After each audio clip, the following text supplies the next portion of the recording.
நடிகர் ரஜினிகாந்த் தலைமையிலான அந்த ஆலோசனை கூட்டம் நிறைவு பெற்றிருக்கிறது. தற்பொழுது அங்கு உள்ள சூழல் குறித்து விவரிக்க இணைகிறார் எமது செய்தியாளர் ரமேஷ். அவரிடம் பேசலாம். ரமேஷ், தற்பொழுதைய நிலவரம் என்ன? காலை 10 மணிக்கு நடிகர் ரஜினிகாந்த் தனது மக்கள் மன்ற நிர்வாகிகளுடன் ஆலோசனையை தொடங்கினார். சுமார் 2 மணி நேரம் நடைபெற்ற ஆலோசனை கூட்டம் சற்று முன் நிறைவடைந்திருக்கிறது. ஆலோசனை கூட்டம் முடிந்து ராகவேந்திரா மண்டப மாடியில் இருந்து ரசிகர்களுக்கு நடிகர் ரஜினிகாந்த் கையசைத்தார். அதை பார்த்த ரசிகர்கள் அவர் ஆரவாரம் செய்து கூச்சலிட்டு வருகின்றனர். குறிப்பாக மக்களின் முதல்வர் என்றும் வருங்கால முதல்வர் என்றும் மக்கள் தலைவர் சூப்பர் ஸ்டார் என்று கோஷமிட்டு ஆரவாரம் செய்து வருகிறார்கள். இந்த ஆலோசனை கூட்டத்தை பொறுத்த வரைக்கும் சுமார் 2 மணி நேரம் நடைபெற்றிருக்கிறது. இதுல நடிகர் ரஜினிகாந்த் பல்வேறு விஷயங்களை பேசியிருந்தார். அந்த ஆலோசனை எல்லாம் முடிந்து தற்போது மாநில நிர்வாகிகள் ஒரு சிலரை தனியாக சந்தித்து மீண்டும் ஆலோசனை நடத்த சென்றிருக்கிறார். இந்த ஆலோசனை எல்லாம் முடிந்து சரியாக 1 மணிக்கு நடிகர் ரஜினிகாந்த் தரப்பில் ஒரு அறிக்கை ஒன்று வெளியாக இருக்கிறது. அந்த அறிக்கையில் அடுத்த கட்ட அரசியல் நிலவரம் என்ன, அடுத்த கட்ட நகர்வுகள் எப்படி இருக்கும் என்பது குறித்த ஒரு தெளிவான விஷயத்தை நடிகர் ரஜினிகாந்த் தெரிவிக்கவும் இருக்கிறார். அந்த அறிக்கையில் இடம்பெறக்கூடிய விஷயங்கள் என்ன என்ற எதிர்பார்ப்பில் தற்போது நூற்றுக்கணக்கான ரசிகர்கள் ராகவேந்திரா மண்டபம் முன்பும் காத்திருக்கிறார்கள்.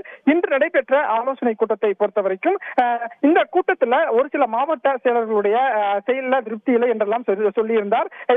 ஒட்டுமொத்தமாக இறுதியில் வரக்கூடிய நாட்களில் கடுமையாக உழையுங்கள், நாம் சட்டமன்ற தேர்தலுக்கு 5 மாதங்களே உள்ள நிலையில் அதை நோக்கி பயணிப்போம், என்னுடைய முடிவு என்ன என்று தொடர்ந்து விரைவில் அறிவிக்கிறேன் என்று தெரிவித்திருக்கிறார். இதனால் வரக்கூடிய அறிக்கையை பொறுத்தே நடிகர் ரஜினிகாந்தின் அடுத்த கட்ட நகர்வுகள் எப்படி இருக்கும் என்றும் தெரிய வரும். இப்ப அடுத்த கட்டமாக அவர் ஒரு வீடியோ மூலமாகவோ இல்லைன்னா அவர் பத்திரிகையாளர்களை சந்திப்பதற்கான ஏற்பாடோ ஏதேனும் நடக்கும் அப்படின்னு எதிர்பார்க்கலாமா என்று பார்க்கும்போது இன்று அதற்கான வாய்ப்பு மிக மிக குறைவு என்றுதான் சொல்ல வேண்டும். ஏனென்றால் காலையிலேயே நமக்கு மக்கள் மன்ற மாநில நிர்வாகிகள் தெரிவித்த தகவல், ஆலோசனை கூட்டம் முடிந்ததற்கு பிறகு ரஜினி தரப்பில் ஒரு அறிக்கை வெளியாகும். அந்த அறிக்கையில் தான் அடுத்த கட்ட நகர்வுகள் இருக்கும் என்று சொல்லப்பட்டது. நடிகர் ரஜினிகாந்தை பொறுத்த வரைக்கும் 2017ஆம் ஆண்டு ரசிகர்கள் சந்திப்பின் போது அரசியல் கட்சி தொடங்குவது உறுதி என்று தெரிவித்திருந்தார். இதனால் இன்று 5 மாதங்கள் இருக்கக்கூடிய சூழலில் அந்த அறிவிப்பு என்ன என்பதுதான் ஒட்டுமொத்த தமிழக அரசியல் களம் எதிர்நோக்கி காத்திருக்கக்கூடிய ஒரு விஷயமாக இருக்கிறது. தற்போது அந்த அறிக்கையும் தயாராக இருப்பதாகவும் இன்னும் 1 மணி நேரத்தில் அந்த அறிக்கை வெளிவர இருக்கிறது என்பதுமே தற்போதைய தகவலாகவும் இருக்கிறது. தற்பொழுதைய விவரங்களை வழங்கியமைக்கு நன்றி ரமேஷ். கட்சி தொடங்குவது குறித்து நானே அறிவிப்பேன் என்று திரு ரஜினிகாந்த் அவர்கள் தெரிவித்திருந்தார்கள். அதேபோன்று மாவட்ட செயலாளர்கள் சிலருடைய செயல்பாடுகளில் திருப்தி இல்லை எனவும் தெரிவித்திருந்தார். அந்த ஆலோசனை கூட்டம் தற்பொழுது நிறைவு பெற்றிருக்கிறது. இன்னும் சில மணி நேரங்களில் ஒரு முக்கிய அறிக்கையானது வெளிவரும் என்று எதிர்பார்க்கப்படுகிறது. இதுதான் தற்பொழுதைய தகவலாக உள்ளது.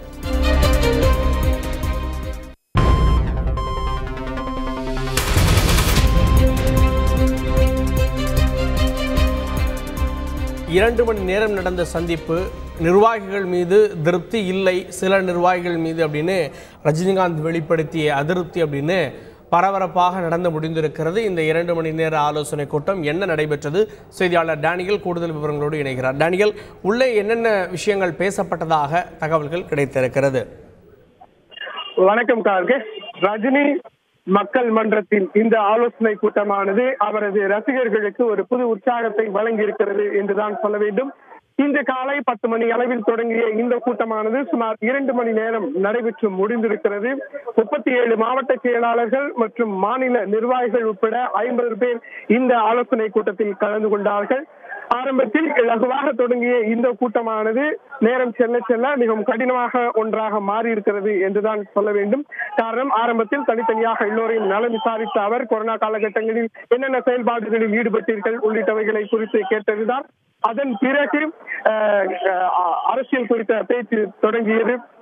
மன்றத்தின் செயல்பாடுகளை மக்கள் எப்படி பார்க்கிறார்கள், இந்த சூழ்நிலையில் கட்சி தொடங்கினால் எந்த அளவிற்கு வரவேற்பு இருக்கும் என்று ரஜினி கேட்டிருக்கிறார். அதைத் தொடர்ந்து மாவட்ட செயலாளர்கள் நல்ல வரவேற்பு இருக்கும், கண்டிப்பாக நாம் இந்த தேர்தலில் வருகின்ற சட்டமன்ற தேர்தலில் களம் காண வேண்டும் என்கிற கோரிக்கையை மிக அழுத்தமாக வைத்திருக்கிறார்கள்.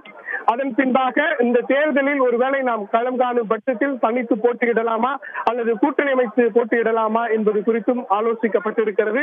அதே நேரத்தில் ஒவ்வொருவரும் தங்களுடைய கருத்துக்களை பகிர்ந்து கொண்டிருந்த போது ரஜினி குறிப்பிட்ட சில மாவட்ட நிர்வாகிகளை மனதில் வைத்துக் கொண்டு கட்சியின் மன்றத்தின் நிர்வாகிகளுடைய செயல்பாடு சரியில்லை, மாவட்ட செயலாளர்களும் சிலர் சரியில்லை, அவர்களுடைய அனைத்து செயல்பாடுகளும் என்னுடைய கவனத்திற்கு வந்திருக்கிறது, ஏற்கனவே அவர்களுக்கு எச்சரிக்கை விடுக்கப்பட்டும் தங்களுடைய நடவடிக்கைகளில் இருந்து அவர்கள் மாறவில்லை, இப்படி இருக்கும் போது எப்படி நாம் அரசியல் கட்சி தேர்தலை சந்தித்தால் மக்கள் நமக்கு எந்த அளவு ஆதரவை தருவார்கள் என்று அவர் கேள்வி எழுப்பிய போது அங்கே ஒரு கனத்த மௌனம் நிலவி இருக்கிறது.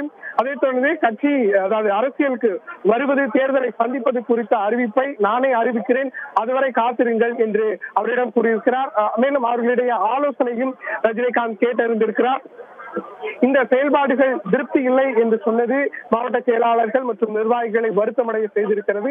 கிட்டத்தட்ட அரை மணி நேரத்திற்கு முன்பாக இந்த ஆலோசனை கூட்டம் முடிவடையும் சூழலுக்கு வந்த பிறகு மீண்டும் ரஜினிகாந்த் தனித்தனியாக ஒவ்வொரு நிர்வாகிகளையும் மாவட்ட செயலாளர்களையும் என்ன நினைக்கிறீர்கள், இந்த ஆலோசனைக்கு பிறகாக என்ன உங்களுக்கு தோன்றுகிறது என்கிற வகையிலும் அவர்களை கேட்டறிந்திருக்கிறார்.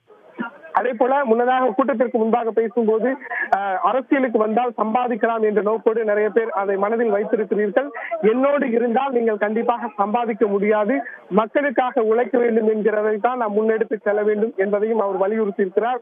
அதை மாவட்ட செயலாளர்களும் நிர்வாகிகளும் ஆமோதித்திருக்கிறார்கள். கிட்டத்தட்ட வழக்கத்தை விட ஒரு உற்சாகமான அதே வழியில் கோபமான ஒரு மனநிலையில் ரஜினி இருந்ததாக தெரிகிறது. இந்த ஆலோசனை கூட்டம் 2 மணி நேரத்திற்கு மேலாக நடைபெற்றிருக்கிறது.